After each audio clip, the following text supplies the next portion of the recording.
Hey, folks, it's your host Julian. This marks our second parter with Ian Jones-Quartey.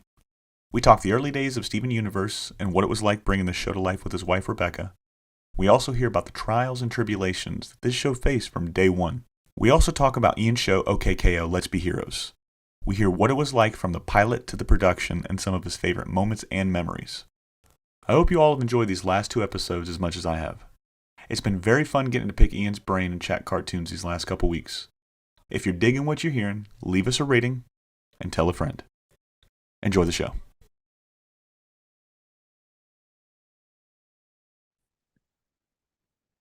Ladies and gentlemen, welcome to What's My Head podcast. I'm your host Julian. Today I'm joined by returning guest, Mr. Ian. Ian, how are you, sir? Hey, how's it going? Happy to come Oh, back. man, this has been a blast. Like I told you before, anytime I get to say, hey, yeah, I'd love to come on the show, I'm super pumped, man, because you guys did some really cool shit. And one of the first cool things you did after, you had left Adventure Time was working on this very small show that nobody ever heard about. So we're going to break the news here. It's called Steven Universe. And that was completely sarcastic. It was a huge show. It was a beautiful show. It was a great show, man. And you were there from the ground floor, man. So what was it like? How did that start? Where were you at when Rebecca was like, hey, Steven Universe? I was working on Adventure Time. I left to do boards on Secret Mountain Fort Awesome, which I think we talked about. And during working on Secret Mountain Fort Awesome, they were looking for new shorts for a program that was called Cartoon Institute, which the first round of Cartoon Institute is what regular show, Uncle Grandpa, the original one, a couple other shorts, and they were looking to do another round of those. And they had seen some of my boards for Secret Mountain, and they asked me to make a short. They asked my partner Rebecca to make a short also. They had seen a lot of her boards for Adventure Time, and after those shorts came out, basically they were just like, we got to have new shows. Go, go, go. Let's make new shows right away. And my show, OK K.O., wasn't quite ready. Needed like a little more time to develop. But Steven Universe, they were like very confident about. They were like, this show is ready. We can do it. The thing that's so funny is, the show wasn't ready. Like, when you make a pilot, technically, there's no pilot that's like done. Usually Yeah. with pilots, it's like you do the best you can.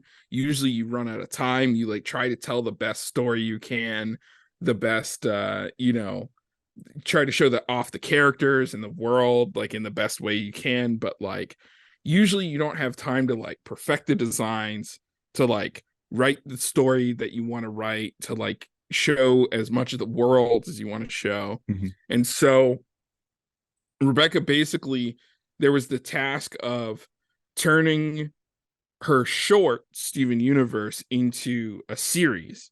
And I worked on the short. I like helped do like boards and stuff. And, as a sounding board, we helped each other on our shorts. And so we made a deal with each other like, hey, if one of our shows goes, Mm-hmm. we'll work with the other person and we'll make a home inside their show for your thing that you do, Yeah. So basically I was involved in sort of helping turn this one short into like a whole series. Of course, Rebecca already had characters and ideas of like where those things will go. They all just needed to like be organized. And so I worked with so it was at first it was just her, then me, then we worked with her brother Steven Sugar, who's a really accomplished artist in his own right. He's really good Mm-hmm. at world building. He loves like drawing maps and coming up with like worlds and stuff. So he started designing the world. Then we brought on writers. We brought on Ben Levin and Matt Burnett, who were writers who we knew from New York, they had done a bunch of amazing shorts, like their own, like they did their own like stuff, which is like always like the way that like someone is going to be really good to work with, is that, they have their own style and they make their own material. And so we brought them on and they started like helping fill out the world, and we started writing like a couple episodes. Then we started bringing on like storyboarders and designers, and we had like there were a lot of like incredible talents who, we were just trying to put a show together. And that was like, these were like all of our first attempts at doing that. We didn't know how to like do all these things. Luckily, I had a lot of experience working on Venture Brothers, and my job on Adventure Time was much more like a technical job. So I sort of used some of the skills that I got from that to sort of put together like what our pipeline's going to be and how is it going to be different from other shows. And and then eventually we sort of had to like internally pitch this new version of the show, and that essentially ended up becoming the show that was on TV. Now, what's the energy? Like, obviously, you made that pact, like, hey, if yours gets picked up, we're just going to go all out for yours and vice versa. When it comes down to it and Rebecca's show gets picked up, what is that energy like? Are you guys excited? Are you guys like, oh shit, like, what do we do now? Like, what's the feeling? What's the process after it gets picked up? I mean, we were just like, our minds were just blown. We were just like, let's just try to make it the best show we can. Let's try to put in everything we ever wanted to put into a cartoon. We had so many things that we loved, from like Dragon Ball to Hellboy to like, it just like, we were just like really excited to do as much as we can. And, I think for me, I wanted to make sure, like, I usually try when I approach a project, I usually think of the whole world, the environment and stuff, and then work my way into like the characters, the plots, the motivations. And Rebecca is really good at starting with the characters, the motivations, the plots, and then working her way out to the world. So we just started sitting down and just started working on it. And we were like, we'll meet in the middle and then we'll see what we have. And then we basically had this whole thing. And, like I said, the designs for the pilot weren't really finished. So Rebecca basically like, just like locked herself into a empty cubicle at Cartoon Network and was like, I'm just going to redesign these characters because, they're like, nobody else is going to do it and I have to do it myself. And so that's why there was such a evolution in the art style from the original to the show, because she really took it upon herself to create characters that, because so many people, like when you make a show, it's not just you drawing the characters, like everybody has to draw them. So she was like, I need to make characters that are fun for everybody to draw. So people aren't just trying to draw like me, that they can put their own spin on these characters. And that was a really smart move, because we ended up in a place where we just all had so much fun, like playing with these characters, drawing them, coming up with weird stuff for them to do. The whole idea was that these are like characters that can do anything. And so we just had a lot of fun making that show. Now, when when the pilot gets made, you said that everything wasn't technically finalized. You guys would evolve these characters as it progressed. Now, is that a understanding between you guys and Cartoon Network Studios, or anybody that might have bought a pilot that goes to series? That's a general understanding, like, hey, some shit's going to change. Yeah, I think like anytime someone buys a pilot, they're not saying this pilot is perfect, put it on TV right now, with some very few rare exceptions. Usually an executive who buys a pilot is like, there's potential here, we can develop this into something, we can turn this into something. They might want to change like actors, or they might want to change things about it. That's why usually, like, when you see a pilot, it's like, oh, it has like a different theme song, or like it has a different actor, or like it has elements that won't be seen in the rest of the series. um it's very rare that it's exactly the same. There's definitely like some cases, let's say, like, looking at, just as an example, like, you were able to take the Dexter pilot and use it as an episode in the Hmm. Dexter's Lab show, because it was pretty much similar. There were like a couple different things about the character designs, but it pretty much went in. Powerpuff Girls took a longer time to be turned into a series between pilot and series. And you couldn't put the Powerpuff Girls pilot as an episode in the Powerpuff Hmm. Girls show. The designs were too different. The vibe of the show was too different. It was just like, it didn't quite work. And I think that happens with a lot of shows. The pilots are like a little off, or a little weird, or a little strange, or like, they're not strange. It's just that they're usually not finished. They're worked on by a smaller crew.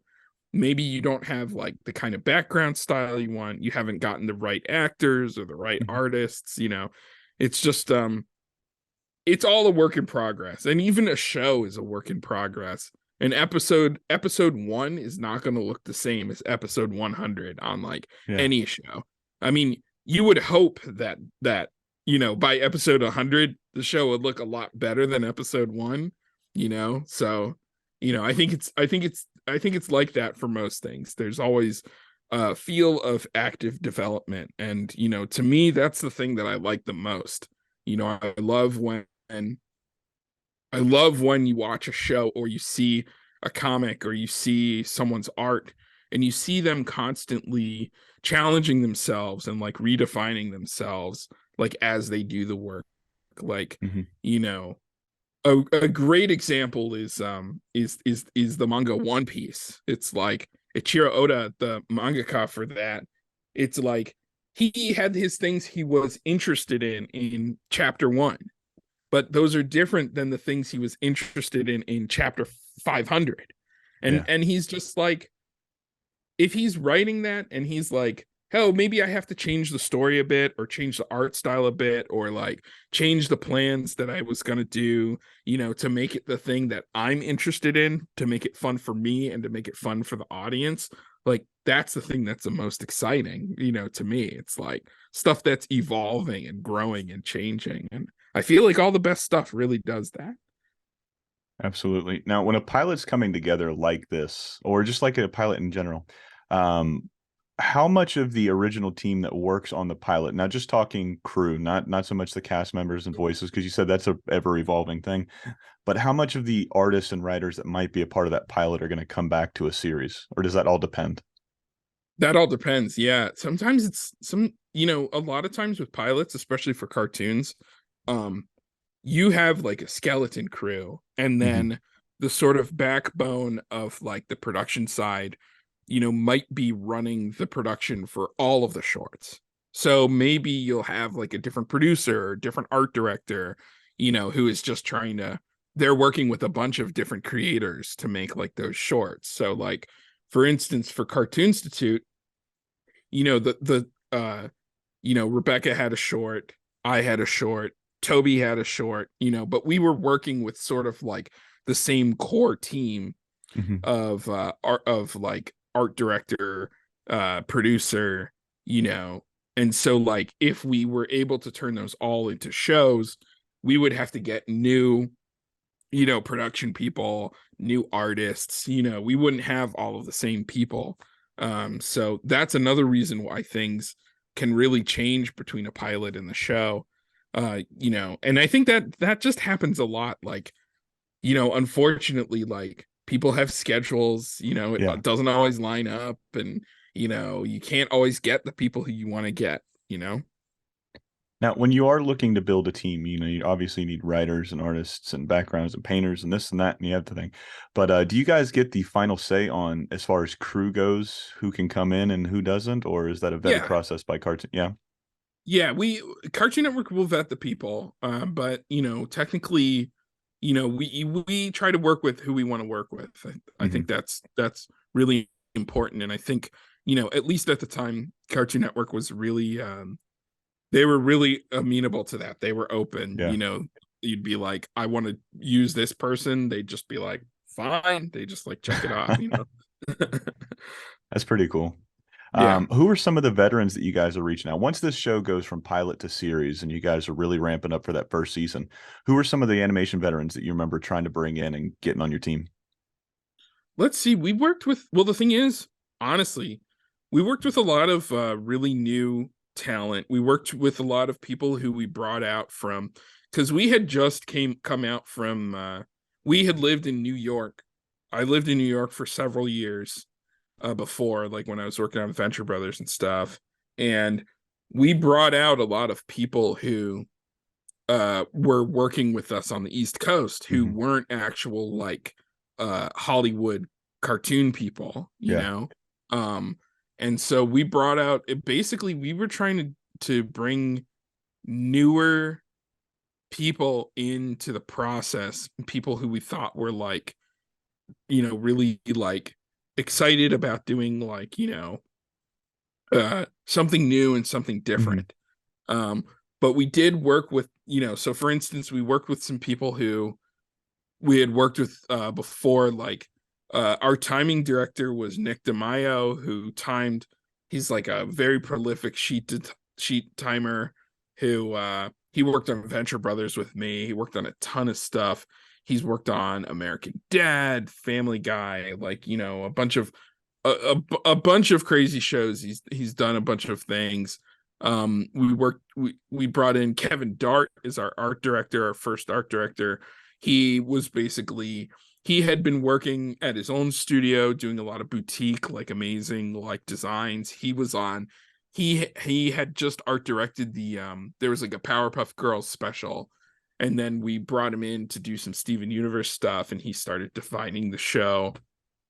And yeah, you know, we just but other than, you know, other than, there weren't really a lot of people who we were really like, we're looking for like, you know, uh I think it's more about the mix of experience and sort of something to say. You Mm-hmm. know, we were trying to look for people who had their own point of view, who sort of like had their own creative energy, because we always felt like the thing that's most exciting is when you get people with different creative energies into a room and you sort of bounce them off of each other, Mm-hmm. and they all have their things that they think, and then you get into some really great arguments and discussions, Yeah. and then you really find like something really fun, like, you know, that something's good when it makes all those different people laugh, you know. Absolutely, man. If you're into anime, manga, comic books, movie reviews, or just pop culture, Spoiler Force Podcast is the place for you. Not only do I talk about nerdy topics, I have conversations with a variety of guests, such as musicians, Comic Con artists, cosplayers, other podcasters, and people from all over the world. Join me as I go on this journey to find ways to help others express themselves with their creativity.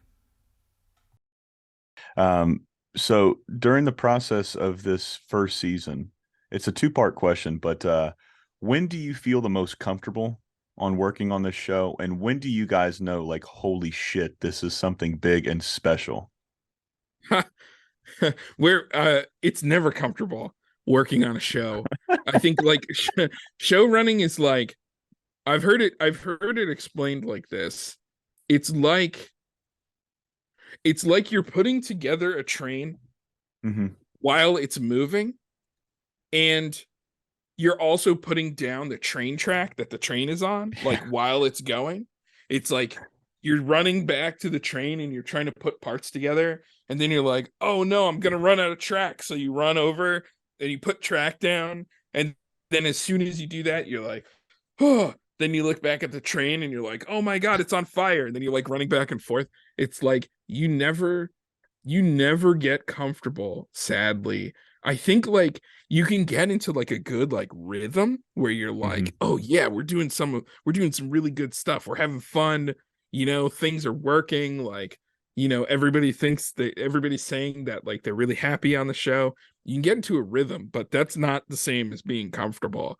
I think like, but I think that's a good thing. I don't think you should get comfortable working on art because you always need to have something to say. You always need to be challenging yourself or the people who you're working with. So yeah, to answer the first part of that question, I don't think we were ever comfortable. I mean, honestly, we every season of the show, we considered the final season. Every season finale was written as if, well, if the show gets canceled here, then this will be a good finale. Why is And that? because a show can get canceled at any time. Yeah. And I think you have to write every season as if it's your last one. Hmm. Like you don't think, like, for instance, when we started Steven Universe, we had a plan for the story. Of course, we knew how it was going to end. We knew how it started. We had like a couple like points, tent poles in the story. Like, we knew there was a big twist in the story that we were holding off on, that was going to come maybe like a third through the story. There's going to be a big twist, and then there was going to be like these finale parts. So we had this whole idea when we sat down on the show, but we didn't know that if the show was going to run for that long. So we just felt like, well, we might not get to tell the entire story, but Hmm. we'll try to make it feel like a big event happens and there's some resolution, so that if the show gets canceled, the fans won't think, well, what's going to happen? Where's Yeah. the ending? We want to make sure that even if the worst thing happens and the show gets canceled, there will be some kind of an ending. I'm not really a fan of just dragging a thing out longer and longer and longer, and then having the show just be cliffhanger upon cliffhanger Hmm. upon cliffhanger. Because there's those times when shows get canceled and they don't come back. And it's like, to end one of those on a cliffhanger, it's a real bummer. um so yeah, to answer about the comfortability question, yeah, we were never comfortable. We Hmm. were always sure, because like the way they treated the show, it was just like, we didn't know if the network liked the show or if they hated the show. Like, it was a black box. We were just like, there were some times when we were like, because the thing is, we never missed a deadline on the show, like a Hmm. delivery date for the episodes, right? So we would bust our asses, getting things done on time. And then the network would just like, they would sit on the episodes, they just wouldn't air them. They'd be like we'd constantly be like, so do you guys like hate us, or like you still keep asking for the shows and we still keep making them, but you just don't do anything with them? It was like a Hmm. very like confusing thing. And I can say all this stuff now because I think everybody who was doing that to the show is probably fired by now. So they all moved on to other jobs. So I think it's fair for me to say that, but like, we were just confused the whole time, and we were just like, well, the checks keep coming in. They keep Hmm. letting us make the show, so let's just keep going. Like, so we were never comfortable. Um as Is that why for you weren't comfortable? I don't mean to cut you off, but was that oh, why you guys felt so uncomfortable? um I think we were also constantly trying to push ourselves to make stuff that excited us and Hmm. excited the people who we were working with.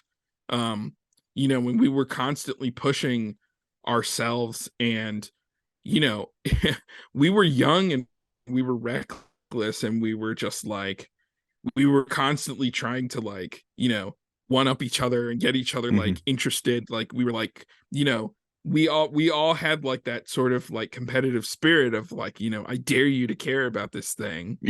Yeah. And we spent a lot of time like in the pitch room trying to make each other laugh, trying to make Hmm. each other cry, trying to like push the boundaries, and like we got into it was just so fun because we would really like try to hash out like story things and like just have a lot of fun like making the show. And like we didn't think the thing was like supposed to be like a perfect masterpiece. Our idea was that it was just going to be fun, and audiences would see how fun it was. And like we also didn't intend for the show to be like a thing that was like teaching lessons or something. We saw it as like we're telling the stories of the lives of these weird characters, of these weird, funny, unique characters. And we would just sort of like have fun, like creating like, oh, what would this character do if we did this? Or what if we put these two characters together, and what would happen, and it was just so fun. It was just so fun. But yeah. Uh Oh, as for part two of the question, when did we know it was something big? The thing is, again, like I said, we never really knew. Like like, we, because of the way that the network treated us the whole time, we couldn't tell, like, when the show premiered, like the people at the network were like, oh, it wasn't that big a premiere, or like they started like trying to say we didn't do that well, and we were just like, okay, well, we're still making the show, right? And then I guess like we made the finale of the first season, which was a two-parter, The Return and Jailbreak.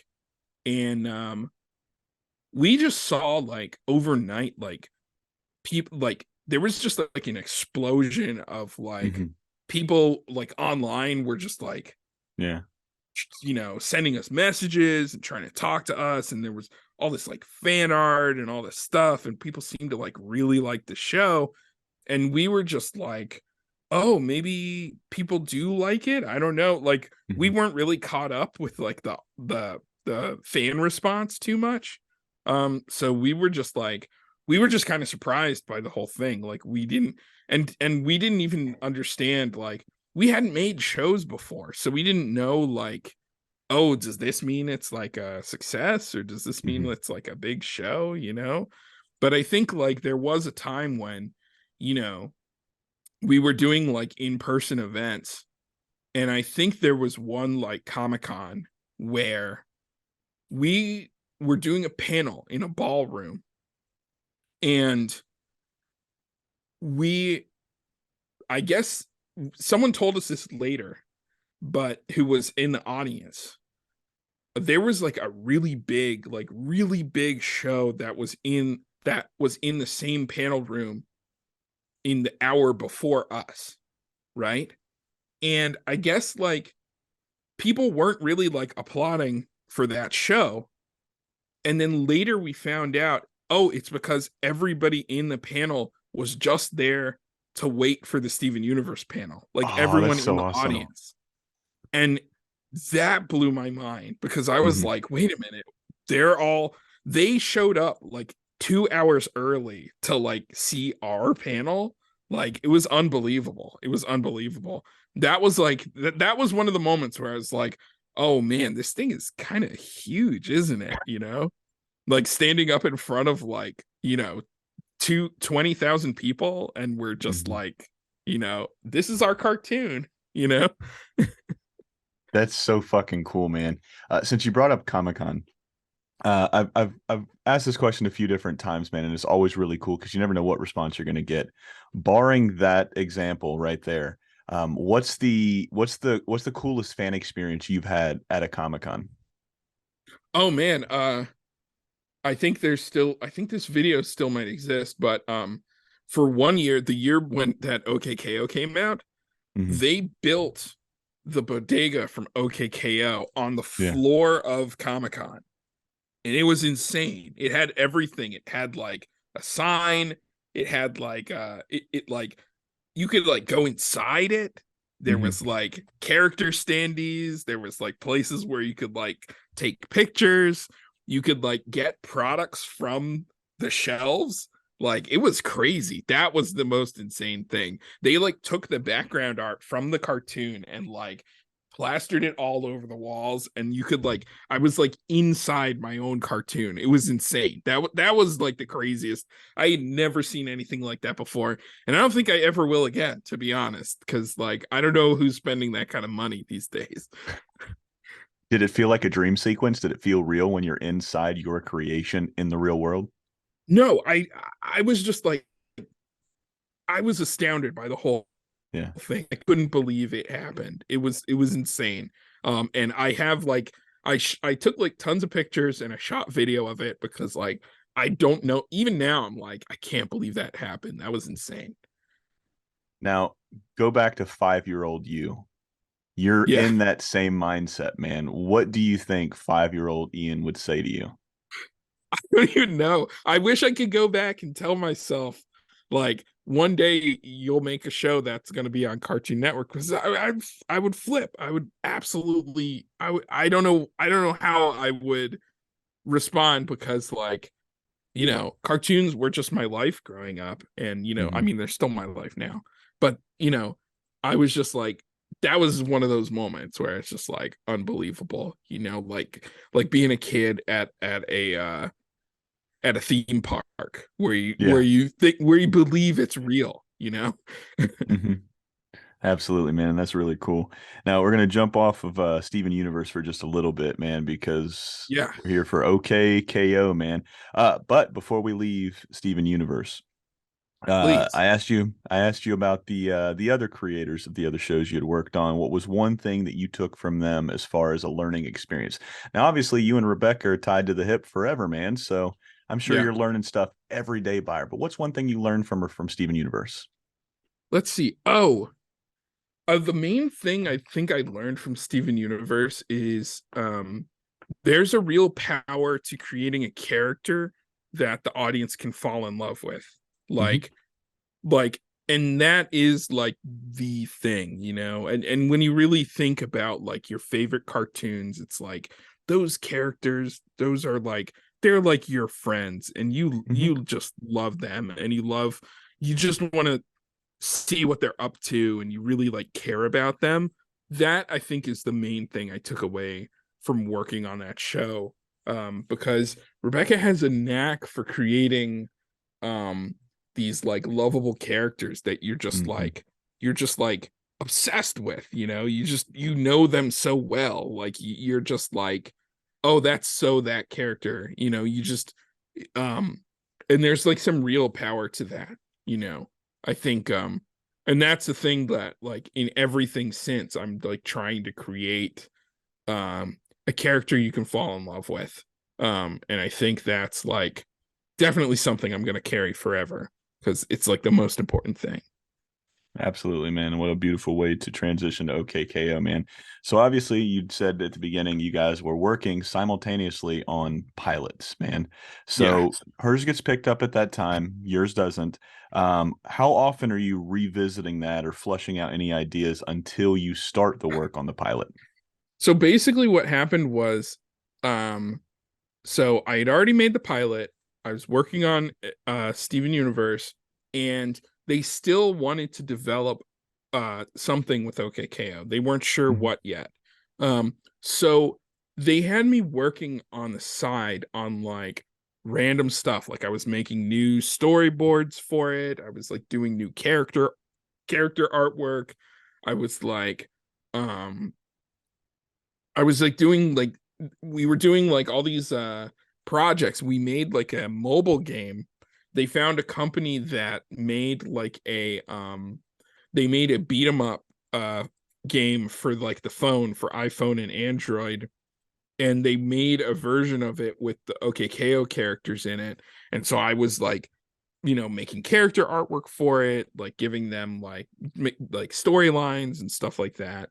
And I was like doing all this random stuff, and then I started working with Toby. I had met Toby years before. He made his pilot, and then I really needed help doing more stuff with with the OK K.O character. So I asked Toby Jones, hey, do you think you could help me write some of these stories? And so we started storyboarding it together. And then we were working on it. And I was doing all of this on top of my work on Steven Yeah. Universe, by the way. I had the heart of a man in his 20s. I don't know if I'll ever, I was burning the candle at both ends. I didn't care if I got sleep, that kind of stuff. I was like, don't overwork yourself. I'll just say that to everybody out there. But so I was doing both. And then at some point I was like, it's too much. Because they were asking me to do they were like, okay, we want you to make a presentation for OK K.O. We want you to make 3 new shorts. We want you to do, they wanted all this stuff. And then I just had to step down from Steven Universe, which was really sad because there were a bunch of stories that we had planned and that, I helped write that I wasn't going to get to see through as episodes, which really bummed me out.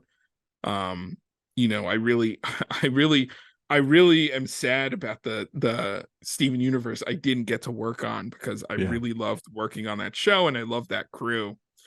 But yeah, I had to go, and basically it was just like me and Toby. They put us on a random floor in the Cartoon Network building where there were just some empty offices, and they were just start working on a show. And we found a writer who came in, Dave Tennant, who helped us a couple days a week. We just wrote a bunch of stuff. Then we boarded a few shorts.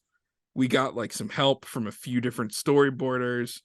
Then we had a couple different animation studios do these little shorts.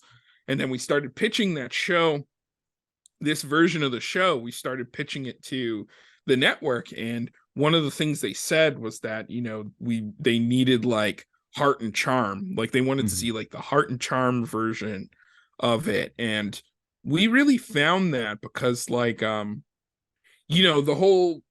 whole setup of Lakewood Plaza Turbo and later the show OK K.O, for viewers who don't know, it's about a kid named K.O who's young. He wants to be a cool action hero when he grows up. But for now, he's just working at a mini mall, working at a convenience store. He's really young, but he has 2 older teen friends who are kind of they kind of give him challenges, and he looks up to him. He looks up to both of them. And that was the idea for it. But I think in that summer, we discovered something else, which was I really had to think about, where did that come from? I remember when I made the original idea, it was because, I used to work at, in retail. I worked, at a grocery store when I was younger. And, I had these aspirations, and I would meet these older people who I looked up to. And then I really realized that I put it all together in that pilot, but I didn't know why. Why was it like that? And kind of digging deep, I realized that the reason why I'm fascinated by this is because, I loved when I was a kid, I loved being in spaces that weren't specifically for kids. My mom used to take me along with her to work. She worked at a university. She worked in the library. She's a research librarian. And I used to just walk around, this library. I used to walk around the campus, and I was it was weird that there was a kid there, but I was I was just so fascinated in being in this space that wasn't 100% for me. And, I would see people who were older, who I looked up to, who I was curious about, and I think that's why I made it so K.O.'s mom worked at the plaza. I didn't even realize it when I was originally putting it together, but I was oh, this is kind of about this these experiences I had as a kid and why that's really important to me. And then at the same time, I was what were the things that I was dealing with at that time? When I was a kid, I was hyperactive. I had some emotional issues. I was I was kind of like I was very imaginative, but I was hyperactive, and I had all these plans in my head, and then when things didn't go right, I could throw tantrums. I was like a Hmm. crybaby. And I remember like being a kid, like sort of dealing with that. And then I realized like, oh, in that story about KO, like, you know, wanting to be this hero, but not being sure he could do it. I was like, that's why I wanted to tell that story, because at that time I was kind of dealing with that like inner turmoil, as you do when you're a kid, that like Yeah. no one can really define it for you when you're a kid. You're going through it. You don't understand it yourself. You're going through something. Maybe your parents can understand like, oh, he's got some like emotional problems or whatever. Hmm. But like you don't really know it. You're discovering it yourself when you're little. And I realized that like that's basically KO's story. And then we started writing, we wrote the arc of the series, and then we realized like, oh, that's kind of what he's gonna have to struggle with, is sort of like um his own internal wondering if he really is gonna be a hero, or like maybe he's not good enough, or maybe he's got darkness inside of him that Hmm. came from somewhere. And that kind of became sort of filtering those ideas through like the prism of genre media, anime, cartoons, like tokusatsu, everything that we loved. We got like the story of OKKO, and then that's the show that we ended up making. That's really cool, man. I wrote that tokusatsu so I can look it up after. Um, this question could go one of two ways: bad if it's not a good story, but good if it could. Did your mom get to see you create your show? She did, yes. Yeah, Yeah. yeah. Okay. Yeah, she's still with us. She's she it's funny, she never really got animation that much. It's not Hmm. it's not her thing. She liked cartoons when she was little, but I think, she like tries to understand like new cartoons, and it's like It's not her all thing. too fast and too loud and stuff. But she was really she was really proud and happy that she understood like what I was putting into it, and like Yeah. as a person who really, my mom really like inspired me, and also like pushed me forward, and like really helped me be a creative person. And she was a really creative person herself, you know um like she understood how much it meant to me, and it's like uh every time like I was like putting, you know I wanted to make sure too in the show that like KO and his mom had a really genuine, really nice relationship, Hmm. because I think that's kind of like the relationship I had, with my mom, and I think a lot of people have with their moms. And I just wanted to make sure, I just wanted to put that on the screen. And that was something I got to do. That's really cool, man. And it's always shout out to moms out there, because I have a mom too that every time I try to do something, whether it's with cooking, whether it's with podcasting, whether it's whatever the fuck it might be, she's like my first fan. I always say it, whenever you go to the gym and you start working out, right? Everybody starts Yeah, with a low weight and you build up to it, right?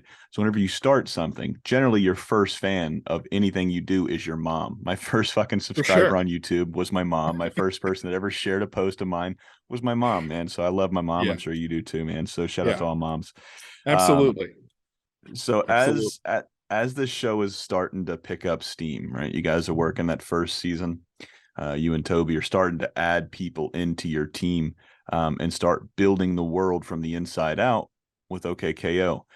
When you set out to do this show, was there anybody in particular, as far as a writer or a storyboard artist or even a voice actor, that you knew you had to have on the show?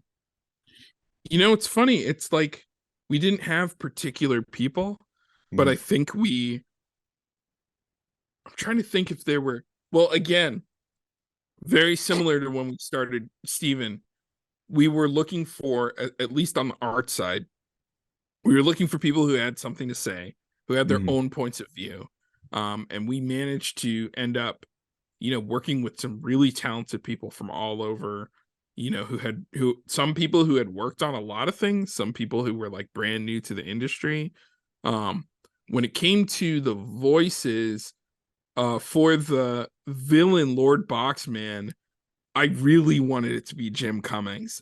This was like, going back, to like my childhood, like this guy was really, I mean, he can do anything with his voice. Mm-hmm. He can be Dr. Robotnik or Winnie the Pooh, it's like, I really had wanted to work with him. And I'm really glad that we ended up doing that because so going back even to how we're talking about pilots being like unfinished. So what happened with the OK K.O pilot is we weren't able to, we didn't even get to show Lord Boxman in the pilot.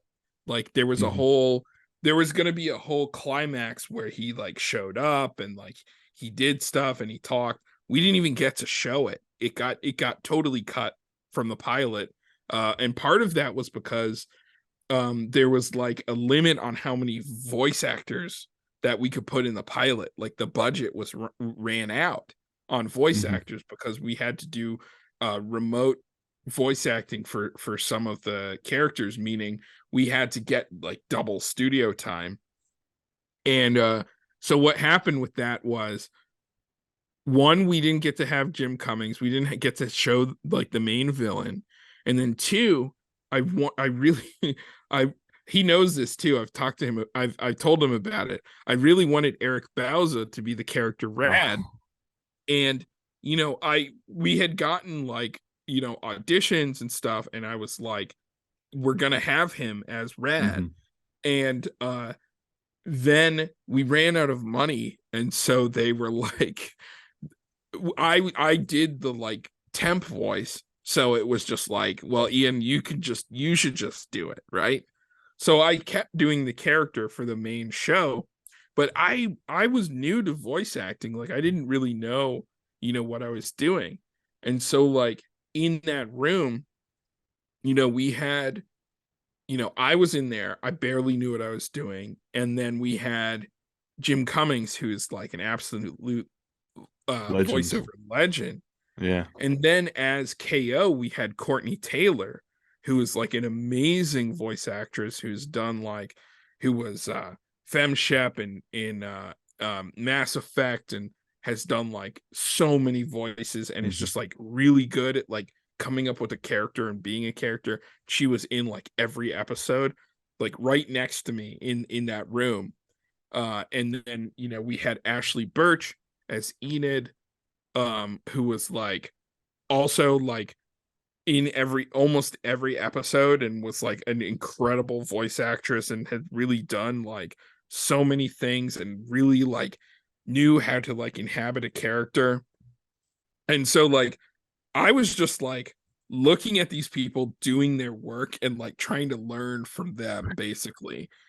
And I think like I kind of got a crash course in learning how to be a voice actor. I go back to some of those first episodes and I'm like, what was I doing? But like I said, episode 1 and episode 100, you hope that you learn a few things. And by the time I got to episode 100, I definitely remember there were like some times in the room where I was like doing lines, and like I would just kind of like look around to like see like, did I do that okay? And then like getting like a thumbs up from Jim Cummings and Courtney, and and getting that thumbs up from Ashley. That was like amazing. That was like the greatest thing ever. So during that first encounter with Jim, you're in the room with him, you're doing voices too. How often when you're looking at him do you think, oh fuck, that's Darkwing Duck? Is he gonna do it? How often? I just have to kind of like put it out of my head, because I'm just like, this is, because there's so many. I mean, like I had a chance to work with so many people. Like I already mentioned getting to work with LeVar Burton and how big a thing that was. But like there were so many people that like, got to come through and we got to work with. Like I remember when Michael Dorn came in on we did a special with a bunch of old Cartoon Network characters, and he came in to be the villain, but then he also just started doing some lines as I Am Weasel from Cow and Chicken, and it Mm-hmm. was just like amazing to like watch it happen. I was like, this thing is coming alive. We did like a scary episode with like some ghosts.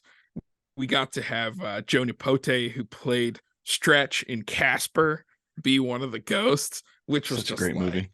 amazing. Like I was just like, I had to just stop myself from like fanboying out like crazy like all the Mm-hmm. time, because like, you know, it was like it was so awesome. It was so awesome. You know, I've been doing this podcast. We're going into our third year this year. October, like the week before Halloween, it'll be 3 years. That's the first time anybody's dropped Casper on this podcast, and I'm so glad you did. The only reason I did is because the guy that does all of my editing, his name is Larry, and he's been my best friend for as long as I can remember, and we played on the same basketball team together since we were 16, right? And we were talking about Casper, I want to say about 6 months ago, because we had revisited it for some reason. It was either trending on one of like Hulu, Netflix, somewhere Right. around there. So we're watching it, and then I had to like stop because I started counting like every big cameo, every sponsored ad. This thing was one of the biggest billboards for Ghostbusters, for Coke, for insert Right. any actor and actress in here. I can't remember, or I don't know when the last time you watched that, but that one's worth a revisit just to I point haven't out been and see how much you can pull. Yeah, I haven't been back to that one, but that'll be really fun to go watch that again. Yeah, that's the recommendation this week, ladies and gentlemen. Go watch Casper. As and OK K.O. and Steven Universe and Venture Bros and all these other shows we've Of talked about with course. Ian Please. these last couple episodes, man. But so I won't go too much more deeper into OK K.O. because there's a lot of fans that had some very articulate and very Yes. poignant questions. So, what did Ian learn from Ian during the creation of OK K.O. and seeing it all the way through to the series finale? I think like the thing it's hard because I learned so much over the course of doing that show. I'm trying to think of like a real lesson that I took away from it. I mean, I just had a blast doing it. Mm-hmm. And I think I had just really, I don't know, I had like the best team. They were, you know, you're only as strong as like your backup, you Mm-hmm. know? And I think that really made all the difference. Like I had a team that we just had like a really good cohesion on Mm-hmm. that team. It was not like any other team I've ever been on at Cartoon Network. I wonder if I should tell this story. There was like there was like some, you know how like, you know, at places you work, you know, they like try to force you to do like, you know, fun things together, you Oh know what yeah. I mean?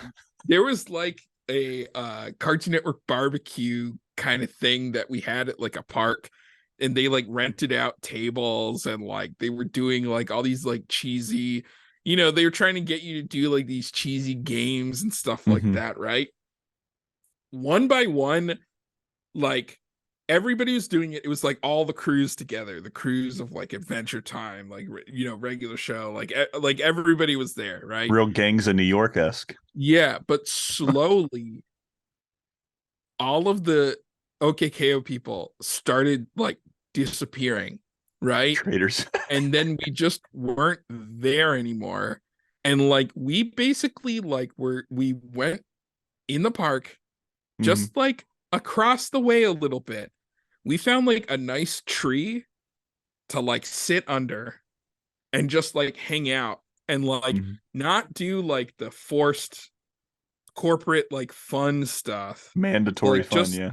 yeah, just like to like chill out like by ourselves, like have our own little picnic. Like, you know, we didn't need to be forced to have fun with each other, you know, we just wanted to like hang out with each other, you know, and we just all ended up like having like the greatest time. But we Yeah. didn't even do any of like the stuff that was like supposed to be like the Mm-hmm. mandated fun stuff. We just wanted to hang out, you know?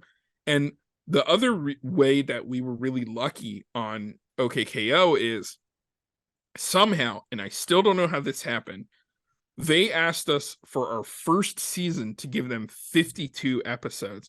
Usually they ask for 13 or 26, but for some reason they asked us for 52. And they wanted us to just work on these and bank them. And so that when we come out with the show, they could do marathons or whatever. So we got to make the show basically. We worked for 2 years without anybody seeing the show. And so we just spent that time making each other laugh with the show. Like we didn't like there was a point we didn't even we were like, oh, we don't even have to release this because we got enjoyment out of making it for ourselves, you know? And that was like the whole sort of like ethos of the show. We would have these great pitch meetings where if a joke got a laugh in the room, it stayed in the show. That was it, you know? And for us, it was like those episode pitches, that was actually the show. That was like the show. Like the show really only happened for like those people in that room who saw those pitches. Everything after that was trying to make something that resembled the feeling of being in that room with those people. And yeah, I don't know. I think, you know, obviously, you know, you get this from, you know, the restaurateur world, which is that it's really about that team, you know, like, no, you don't get a good result when you don't have that like cohesion of the team, when they can not only take orders, but they can also use their individual strengths to make the whole thing stronger, you know. That is like the real thing that I came from. That working with the team, I feel so lucky that I got to have an incredible crew, you know, to work with. You know, they're all so great. Toby was like, as Toby Jones carried so much of the show on his back, and he turned it into something that was more than just one short, but was like, you know, he was so good at like making every joke like really work. And like we would sit in a sound mix, and like we would be going through every single fart sound in the library to trying to find the funniest fart sound, you know. How many sounds is there? Oh my God, there's so many. There's so many. We would sit there literally just listening to farts over and over and being like, that one's not wet enough. Like we get like paid for this shit. Yeah. It was crazy. We would be there for like hours, and then like we had several people. We had Geneva Hodgson, who was a storyboarder for the show, who ended up being a director, who helped us with so much. Who basically helped us sort of put all the boards into a shape where all the jokes were really working, and like do a lot of like special things, and really like work with the storyboarders to make sure that like everything like really like, you know, sung in the final show in like really specific ways that like only like the diehards really like care about, you know. We had just like the greatest team. There's so many, and I can mention everybody because people brought so much to it. I mean, something we did on that show, the whole thing about OK K.O. is that it's kind of, it takes place in a world of like one of the things I really wanted from that show is every cartoon has like random background characters, right? I wanted to make a show where every background character was a character, and you could like look at that character and be like, oh, I like that character, you know, and like I'm gonna draw fan art of that character, and that's my favorite character. So there's no like just randos. There are like all people who have like, you know, we made like a huge list of like every character, their name, a fun fact about them, what their powers were, like how powerful they were. And then when the crews started working on it, they were like, hey, can we add more characters? And we're like, yeah, why not? So like the list of the characters, me and Toby together, we sat down. I think we came up with like 75. By the Jesus end of the Christ. show, I think we had like 150 or 160 unique like characters that we were creating. People like people were creating, like the borders were creating them, the background artists were like making characters. We all made like original characters, and sometimes like we would like pick out these original characters and we find like new stories for them, like new things would happen, from these characters. It was just like, I don't know, I've never been in like a creative situation that was as good as that, and I had so much fun making the show. And like when it came out, whether people liked or didn't like the show, it didn't even really, I was really happy when people liked it, but it's like I said, we were making the show for ourselves, and we had so much fun with it. It was just so much fun. And anytime people like say like that they love the show or like love this character or that character, it really like hits me, because like people will be like for instance, someone just like tweeted at me, there was a character, Dynamite Watkins, who was a news reporter, and she had a sidekick who was a little guy with a camera for a head named Cam. And they're like, oh, I love that Cam character. And I was like, it really hits me, because I don't just think about them loving that character. I remember the people who made that character. Like Cam wasn't even a character we came up with. That was made because we had a game jam where we had people come up with ideas for like games with the OK K.O characters, and the winners of that came up with this character that was a little camera guy, and we just loved it so much that we put it in the show, and then it became someone's favorite character. It's like, I don't just think about the show or me, I think about all the hands that these things pass through, and I'm just like, I don't know, it's just like one of those like crazy like feel the love kind of moments, and I'm always gonna treasure the time that I got to work on that show. I absolutely loved it. That's really beautiful, man. Thank you for sharing that. There's one thing that I love doing this is that same joy that I've watched for the last few minutes of you talking about working with that team. You guys were really a family, is what it sounds like, man. That same joy is the same joy that everybody in any kind of profession that they absolutely love chases on a daily Yeah. basis. Oh yeah. Whether you're a fucking janitor and you want to have the cleanest toilets, whether you're a fucking I'm gonna say movie ticket holder or whatever that fucking word is, or a host or a clerk or Yeah. anything like that, you guys take it to a whole new level. And when you find joy and satisfaction in what you do, it translates into the product you gave us. And what you guys gave us day in and day out with OK K.O. I found the show through my oldest son. Through my oldest son. I don't know if he was, for the longest time we've had the cable cuts. We just do Hulu and all that other shit, but Right. we'd have Hulu Live so we could watch everything live. And I remember walking through and seeing stuff, and I would hear him laugh. And if something makes him laugh out loud, I start paying attention, because Yeah. I'm sure you'll notice this. Like Yeah. like he just turned 13. It's very difficult to find anything to connect with a kid once they start hitting that preteen teen era. Right. Very hard to get anything out of them. So when he laughs, I'm like, huh. Yeah. File that one away real quick. We'll talk about that one at another pad. And once I have a whole pad full of shit that we can talk about and we can watch, and that's what we did with this one, man. We watched it. I had a blast with it. There's a few shows that I can point to. This one, regular show, Adventure Time, and all the direct correlation Steven Universe. All of them had your fucking hands touching, essentially. Like I said, I had so much fun with these shows, and I can't thank you enough for what you've done and what you're continuing to do, man. Of course. As we start to transition into the fans' questions, there is a couple that I like to Yes. ask.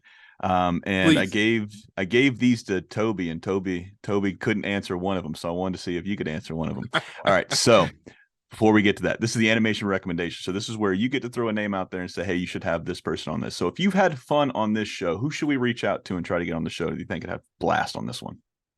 Oh, interesting. Trying to think who would be fun to have on this show. I feel like You mentioned her name a couple times. I mean, look, I don't want to tell who's available or who's not available. But I think it would be fun. I think there's a lot of people that would be fun to have on the show. Absolutely. Absolutely. I don't know how to answer that. Sorry. Oh, no worries, man. All right, so we got the fans' questions here. So the first couple, you get 5 dinner guests, dead or alive. You're inviting them over to your house. You have to cook, and you have to come up with the first topic that everybody's going to talk about. So who are you inviting to dinner, and what are you cooking? There's I saw one the panic.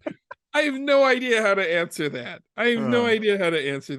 I guess maybe if I have some sort of universal translator, right? I can talk to people who didn't speak English, right? Okay. Or like came from old times or something. I don't know. I'd say like definitely some kind of Neanderthal caveman or something. So I just want to know what's going on. What did you worship back then? Like, what kind of rocks are you into? I don't know.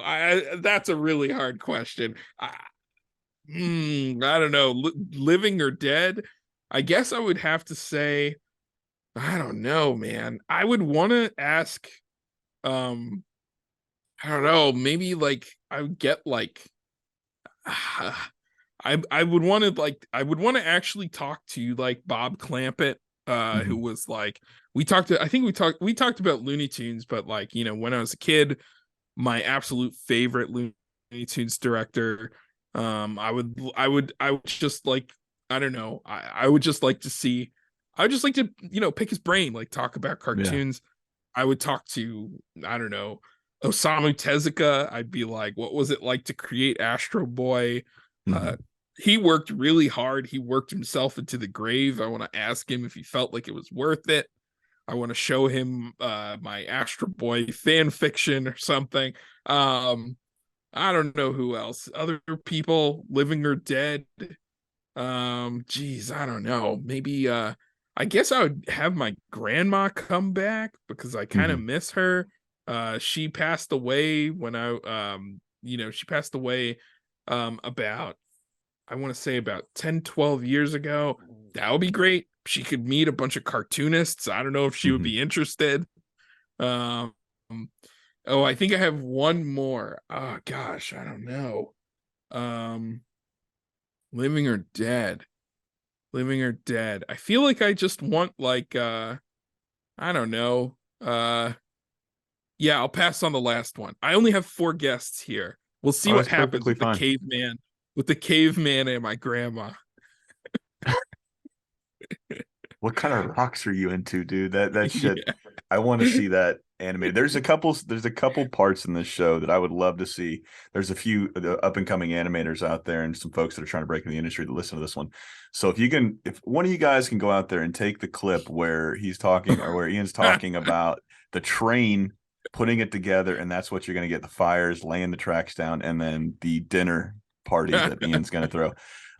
Now, so the last part of that question is, what are you cooking? And then what are you going to talk about? What's the topic you're going to bring up first? Oh man, I think maybe I'll try to make I want to grill something. So yeah, we'll do like burgers. Maybe I'll do ribs.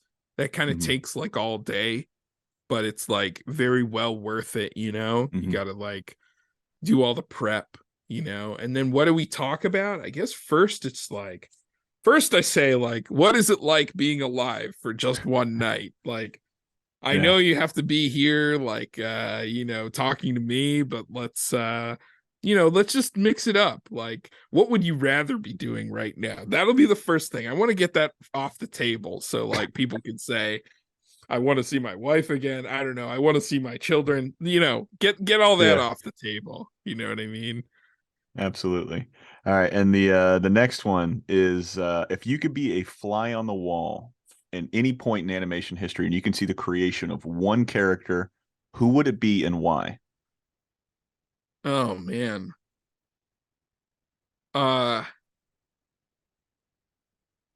yeah, it's hard to nail it down to a single character, but like the like reading all those animation books like as a kid and like dreaming about what it must have been like at Termite Terrace like, you know, to make like when all the Warner Brothers cartoons were like getting made, and like, you know, the kind of the ways that when they would like pitch the characters to each other, I just wish I could be a fly on the wall.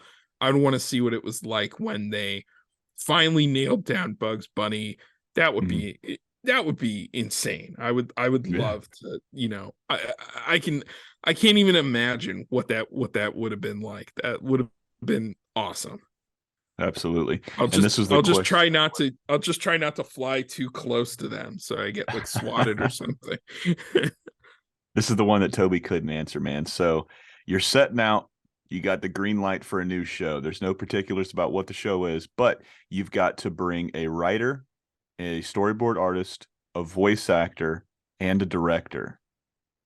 Oh Who are you wow. bringing from each of those categories? Oh geez. Yeah, he said it was categorically unfair to answer that question, so he did not answer that one.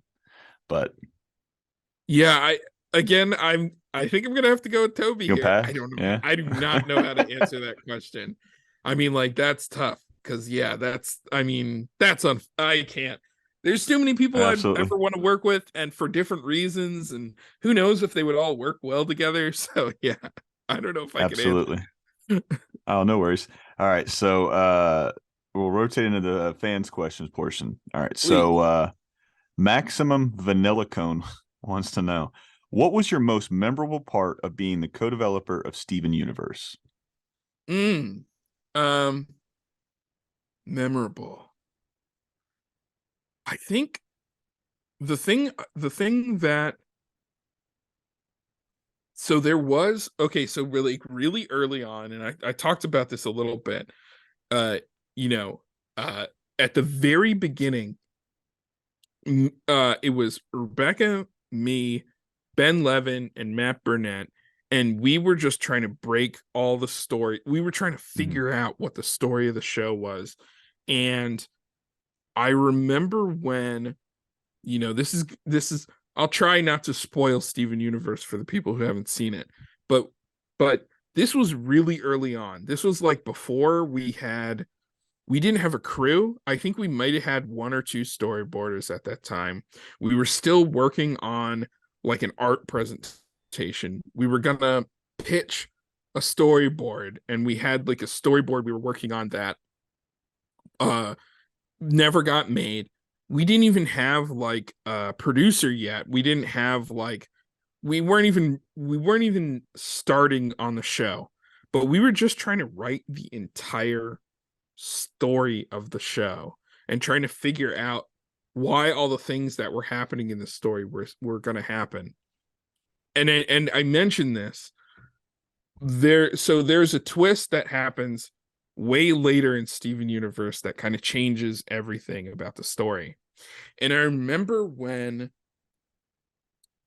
we were in that room, and I think like I pitched like the first part of this twist, and then like Rebecca started pitching on that idea, and then Ben and Matt started fitting it into all the stories, and then suddenly like everything started to make sense. It's like Mhm. that's why like it was like one of those things where it's like we knew the things we wanted the world to be, but we didn't know why they fit in the way that they did. Like, why did Yeah. the characters act the way that they acted? Like, like there's this big mystery in the show, and it's like, why is this thing like this big mystery? And why does the lore of the show, how does the lore of the show make sense to be in episode one?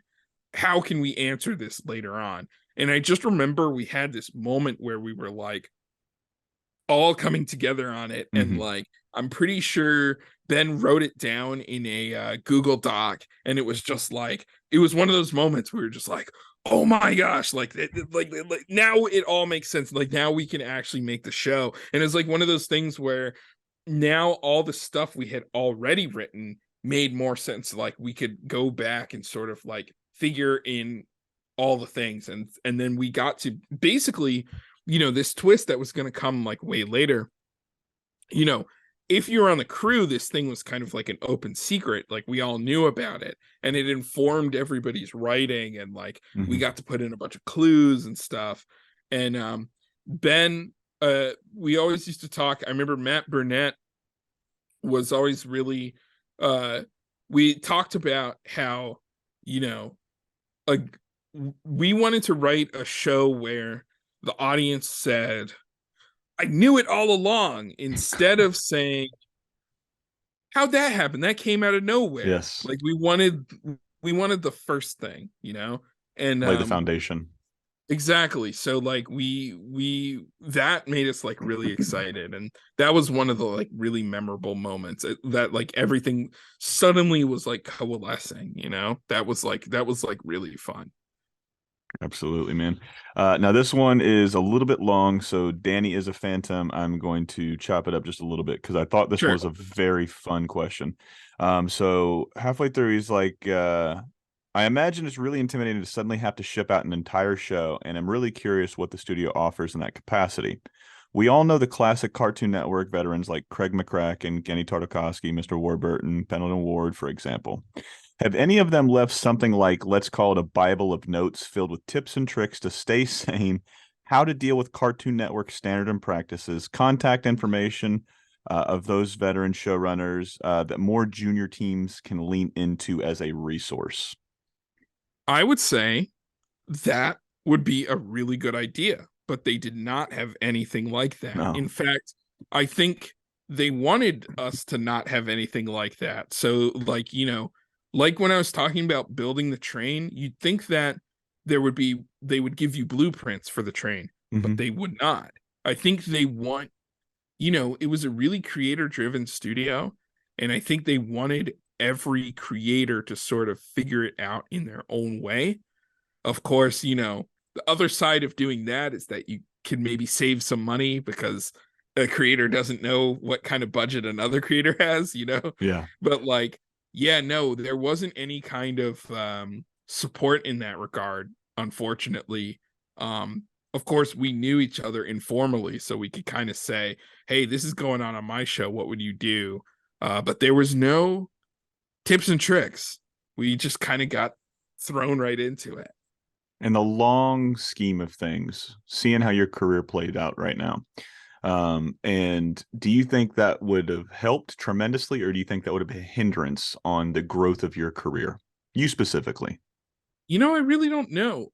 I would like to say that, that I greatly benefited from figuring out everything on my own, but you know, I had help like from people, and we all tried to just figure things out like when we could, and getting that help was really important.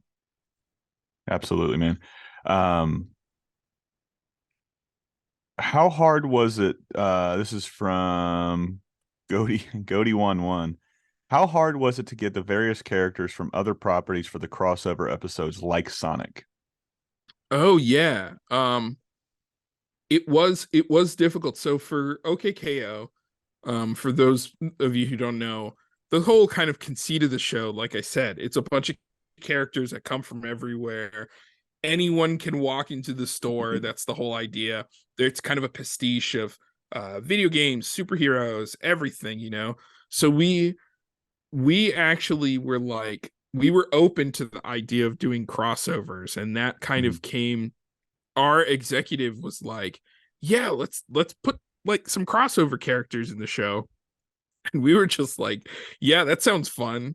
And it fit with like the vibe of the show. I don't think, I love crossovers, but I don't think it works in every show. Like some shows have their own identities, and it's like, unless it's like a special episode, like Jetsons Meet the Flintstones or something, you know, it's The like Jimmy Timmy Power Hour. yeah, you don't always want to see crossovers, but sometimes like sometimes it works. As for OK K.O, the whole premise of the show was just about every cartoon exists all at once in this world, and you can just throw anything at the wall and see if it sticks. For something like Sonic, that was really difficult because that was a character that Cartoon Network didn't own specifically, and we started in the first, so that episode came out in our third season. We started the deal to get Sonic in the first season. We were Jesus working on Christ. that deal for like several years. That one was really difficult because we just needed to make sure that, like, they had to make sure that Sega was okay with, you know, having the character.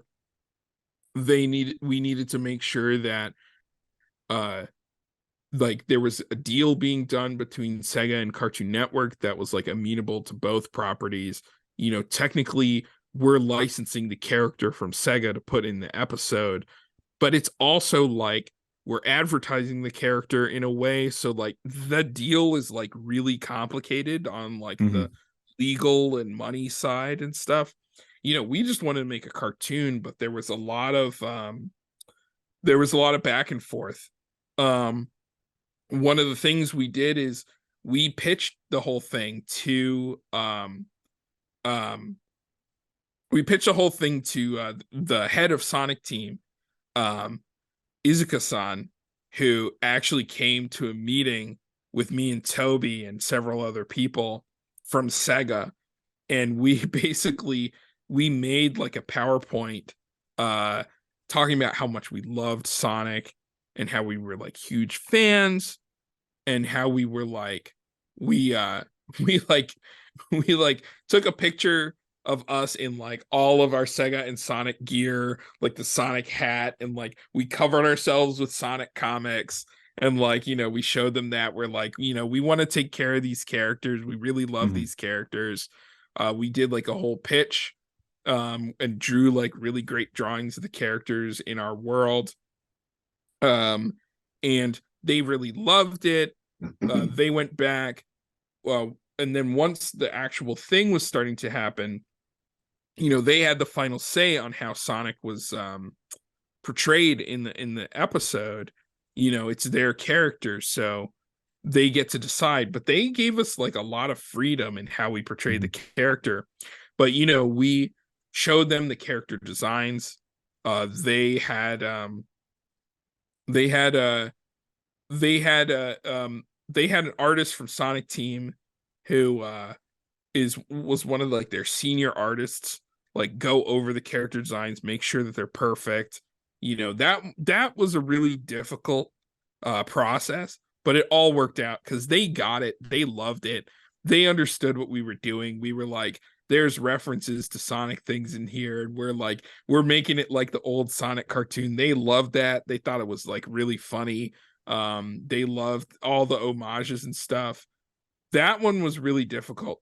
The ones that were a little easier were for characters that were already owned by Cartoon Network. For instance, we did an episode called Crossover Nexus, which was like our biggest crossover. It was like we tried to put almost every Cartoon Network character we could in it.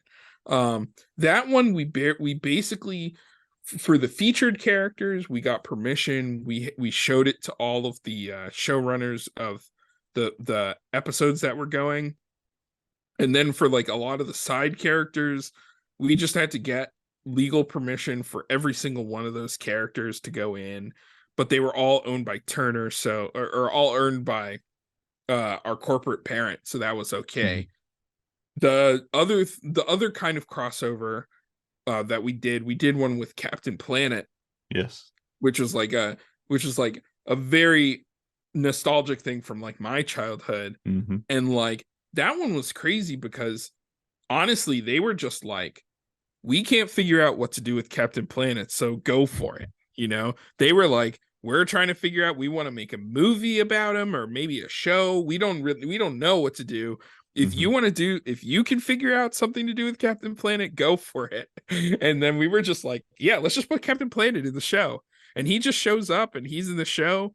The most fun thing about that episode, though, was we were like, we will do it if we can get the original music from the Captain Planet cartoon and put it in the episode. And we managed to dig up a bunch of master soundtracks of like all the sound cues from the original cartoon. And we played like a lot of them in the episode. Mhm. It's like wall-to-wall music. So like that episode, like all the music you hear is like the original music, and they had to dig hard to find those masters, because like they had to basically go to like where the those episodes were, mixed. And that one was great because we got to talk to people from the Captain Planet Foundation. We got to talk to the voice of Captain Planet himself, and he is like Captain Planet. Like he really cares about the Yeah. environment. And he was like, he actually rewrote some of the lines in the episode, because he was just like, Captain Planet wouldn't say it like that. Like he's serious, but he's not discouraging. And we were like, he helped us find like the voice of the character. And yeah, it was great. Still one of the best mullets in animation history too. Oh, absolutely. With something like that, before we move on to the next one, with something like that, is it harder to get a character locked in, or is it harder to get music locked in? Obviously, with Captain Planet, you had to go find it, but I know there's Yeah. some tricky waters there with legal. I think getting like a piece of music was difficult too. But getting the character, like an outside character like Sonic, that was very difficult. And we had plans to do more outside characters like that, but the show ran its course, and we never got there with some of them. But we were in early talks with like some other ones that I probably won't say, because it would just make everybody sad that they didn't get to see it. No worries, man. This is one of my favorite questions that somebody wrote in with. Neon Champion 2099 wants to know. All of the shows you worked on have some pretty positive and strong messages, and most fans learned life-changing lessons from them. What shows did that for you? Oh, interesting. Well, like I said, and this is very true, and please remember this. The shows I worked on, I don't think anybody intended them to teach lessons. Mhm. Like, you're not supposed to learn from them. In fact, I remember really early on, like when I was working on Adventure Time, and I talked about how that show was like poetry, and it was like amazing. I remember being in a like a writer's I got to go to like a writer's retreat for Adventure Time, and I thought, like, I remember I was like pitching someone, I was pitching like a story, or someone was pitching a story. And then I remember asking sort of out loud, like, well, what does Finn learn from that? And then I think maybe it was like Jesse Moynihan, who was a great boarder for the show, was like, well, does he need to learn anything? Like, why do you have to learn something from it? Like, we're not telling a thing that you're supposed to learn from. Mhm. It's a story about characters. And that really stuck with me, and it is something that really informed the work that I did. I know a lot of people do want to say, like, oh, these shows are here for me to learn from, but I guarantee you, we did not work with education experts or anything like that. It is not something that you can definitely, like, these are situations with characters, but we're not making when you look at like preschool shows, you see how like these shows are like didactic. Like they're Yes. they're designed to like teach you lessons. Like the characters go into situations, and they're supposed to come out of them learning a lesson, and you're supposed to apply that to your own life. Now, I can only speak for myself, but when I was working on Adventure Time, Secret Mountain, Steven Universe, OK K.O., we never once went into these shows thinking people have to learn lessons from Mhm. these shows. That is not how we wrote them. We wrote shows about characters that were doing stuff, and like you could watch a character do stuff. Now, if you want to take a lesson from a character doing a thing, that's fine. But we never intended to like say the way this character acted, that's how you have to live your life. That was not our intention. Absolutely. I just want to put that out there, like right there. And when it came to me learning lessons from TV shows, like I said, I feel like Sesame Street taught me a lot of things because that show was meant to teach things, Yeah. and I think there are shows that maybe I got things from, but like, I don't know. I wasn't really ever in, like, when I watched cartoons when I was young, I was not in it for the lessons. And I watched like Captain Planet. I loved Captain Planet. That show is full of lessons. That is a didactic show that's trying to teach you how to live. But like, I wasn't in it for that, I used to love G.I. Joe. That had Mhm. that at the end, like when they'd be like, look both ways before crossing the street, G.I. Joe. Like, that was fun. I learned lessons from that, but like, I don't know. Honestly couldn't tell you. Like, I'm trying to think, like, what did I learn lessons from? I don't know. I wasn't in it for that. Absolutely. Hey Arnold was that show for me, and I don't think they ever, went out and said, "Hey, we're going to teach kids things." I think it was just they were taking real life, and I think that's the correlation that most fans draw. Like, oh, I learned a lot from this show. But when you're taking a show that's personal to you, and we'll keep it on OK K.O for just a second, man. But when you're taking a show like that you created, right? You came up Yeah, with, and obviously you're going to put some of your life experiences into for that sure. show. So when Absolutely. people can draw those correlations, like, oh fuck, I did that one time, then that's how he did it. That makes sense that they did it that way. So I Yeah. think a lot of us look at it in that sense, like, I'm not setting out to Yeah. be a role model, like Charles Barkley said back in the day. I'm not a role model, but you are putting your real world experience Of in there, and then course. you're seeing it flush out on the TV screen. And of course that's true. That's absolutely true. And there's definitely things that I saw that, resonated with me. Mhm. But I would say that, like, in terms of like making a thing that, you know, teaches good lessons, it's like, I don't know if that was really an intent, but I definitely can see how you can sort of like watch a show, and if you really believe in the characters and you really love the characters, you can really feel it as a part of yourself, and you can really get something out of it. I absolutely agree with that. Absolutely, man. We got one more, but this is a Please. sidebar for a question. Um, I don't know why this popped back into my head. I can just imagine you and Toby sitting there. You're concentrated on what is the funniest fart that we're going to hear. We got to punch this shit up. How long is the funniest fart? Is it 10 seconds? Is it a quick in and out? What is the funniest fart sound to Well, Ian? I will say it's contextual. It is Yeah. contextual, because sometimes a really long fart is funny. Sometimes just like a little, you just want like a little, like, quick Yeah. one. Like, you could just like do it with your mouth. I Oh. remember, like, on I think I might have mentioned it, but like on Adventure Time, there was one time when, like, Penn did this joke with like Jake in Finn's pocket, and he's like, Mhm. "Oh, Jake's in there," and he just turns around and he just goes like, it's just like Yeah. a really quick little fart. That was always really funny. There were just some on, like, yeah, it's just like, I don't know. It really depends. It really depends. It's contextual. It's contextual. I think the Thanks for. funniest fart is like the one that happens when you and your friends least expect it. And you're just like, Absolutely. you're in the car with your friends, and it's like someone rips one at like the absolute worst time. That's what the funniest fart is. It happened to you. That's what I'm saying out there. Oh, absolutely. And we got pulled over by the cops one time when we were younger. I was driving, I was speeding, and then the guy I was with was always super nervous when it came to anybody in an authoritarian right, in an authoritarian manner. So we're there, and he was like, "Oh fuck, dude, I can't be getting into trouble. Mom's gonna be pissed." I was like, "Dude, just calm down. It's okay.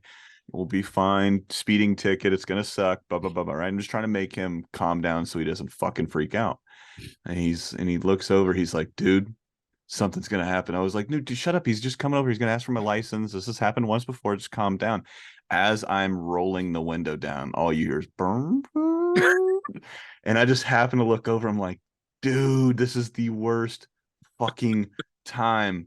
And the cop heard it. He laughed. We got off with a warning because I think the guy farted.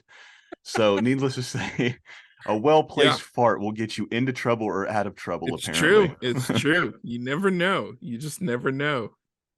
Absolutely, man. And this is the last question, then we'll get out of here, man. So, Inquisitive Nerd wanted to know, you have to start a Dungeons and Dragons group. Who's playing and what's the theme? Extra points for a named character. Oh my gosh, I have no idea how to answer this one. Uh who's playing? I don't know. That's a really hard question. Wait, can you go to another question? I don't know how to Absolutely, answer man. that. We got one here. I'll just say this. I played a uh I played a campaign once with some friends. I had a paladin. My paladin's name was Ray J Murder, and he was like learning to be a paladin. He was like, I just want to change. I just want to change my ways. I just want to change my ways. And so I just go through the game with him being like, he wants to murder things, but he's like, no, I'm trying to be a paladin now. I'm like a chill guy now. And then he would like totally lose it every once in a while. That's like a weird character that I made one time, but like, yeah, I can't answer that question. It's too confusing. I used to play with my buddies, and then once work started picking up, and we had a second kid and then a third kid on the way. I have, and then the podcast. I have no time to play Dungeons and Dragons anymore. But however, the last campaign I ran, I was running a wizard. I'm always like when I played World of Warcraft, I'm always into the spellcasters. Man, I love throwing Right. fireballs. So I ended up doing a major, a wizard, or something along those lines. And then he was like, all right, well, you got to find because we played on Roll20, we played on online because everybody's in a different state.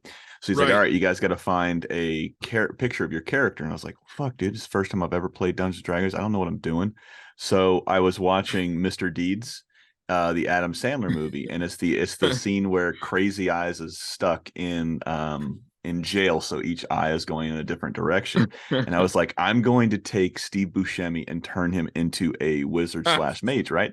So I take that, and then I take I'm horrible with Lord of the Rings names, so I take the dude that's like the elf for the first Lord of the Rings movie, and I cut his face out, and I put Steve Buscemi's face on the elf, right? So he looks horrible, eyes going the different ways, he's got long hair. So the GM, or the DM, excuse me, sees this, and he's like, by your picture that you chose, I'm going to give you a option. He was like, well, you can take the easy way or the hard way. I was like, fuck it, let's take the hard way. You ain't going to kill us. He was like, well, no, I'm not going to kill you guys, but you're going to kill everybody. He was like, all right, so since your character is cross-eyed to the upteenth level, man, he was like, every time you roll a fireball, you have to run 1 out of 100, right? So roll 100. And he's Oh like, wow. anything under 50, you nuke the party. Anything 51 to 100, you nuke the opponents. I was like, all right, cool. This sounds pretty easy. Every single roll I had, I nuked the party. I ended up being the reason for a TPK because of his stipulations, man. All right, so since we skipped the last one, we'll use this one as the last one. I Please. think this is pretty fun. Um, Slurpy Money wants to know. Interesting choice. Whose new projects would you recommend everyone check out? Is there any creators out there that we should be following ahead of some big news? So is there anybody out there that you're really loving their work that you should say, go check these guys out? Hmm. Hmm. Hmm. Hmm. Hmm. Hmm. Hmm. There's a lot of people who I'm really excited about. Um I'm really trying to think who would be the best person. Um let's see. There's oh man, I'm really trying to think about it because there is a lot of stuff. It's tough right now, the Mm, industry is in like in a weird position. Um it's hard for people to make like new original things. Um and it's it's tough for like a lately not a lot of new shows have been coming out. It's not like it was back in the heyday of cable where it was just like show after show after show yeah. after show, everything was coming out. um but I'm trying to think. A show that I'm really excited about, it's not like a brand new original show, it is an IP. um Mm, it's it's a cartoon by Marvel Studios, Spider-Man Freshman Year, Yeah. that's being executive produced by Jeff Trammell, who is a writer who worked at Cartoon Network and a bunch of other places. Um, and I'm really excited to see how that show turns out, because I love the um the like street level Spider-Man Mhm. kind of stuff. So yeah, that's something that I'm excited to find. Beautiful, man. Well, like Yeah. I said, thank you for these last two episodes. It's been a real blast getting to pick your brain and see where you came from, what you were doing, and then what you're doing now, man. I really treasure chats like these because we get to see kind of the level where you have an idea, you incubate it, and then it goes out of the world, and then it either sinks or it fails. And one thing that I've absolutely loved while going through and getting to check out, your career is the shows you worked on all hit me at different stages of my life. You know, early adulthood, I'm watching Venture Brothers. Then I'm going into the transition from that to being in the Navy, being deployed, and catching Adventure Time when I could, catching Steven Universe when I could, and then eventually getting to watch the series once everything kind of hit streaming and I was out of the military. And then ending it with, and I'm not saying your career's over, but ending, this chat with OK K.O. Much like regular show, this was one where I kind of got to bond with my kid watching it. So, like I said, as kids get older, it's very hard for parents to kind of like contact, or not contact, because it sounds like he's in a different area, but just to converse with these kids, man, because they've got their own shit. They don't really want to be around their parents anymore. They're trying to find their own way through life. So it was cool to sit down and be able to connect with something. And he flipped his shit when he saw Sonic. When he was younger, like Sonic was like everything to him. He loved the coins. The music for Sonic, I still say, is one of the best Oh soundtracks yeah, for in any sure. video game out there. Them and Mega Man are the two ones that come to mind as far as that side goes. But yeah, you gave us something to like really sit down and veg out to and just have fun, laugh. Like I said, any chance I could see a mullet, any chance I could see a Rex Kwando-esque character from Napoleon Dynamite Right. in anything, dude, I fucking love it, man. So I had a blast. And like I said, thanks for making Awesome. these shows awesome. Of course.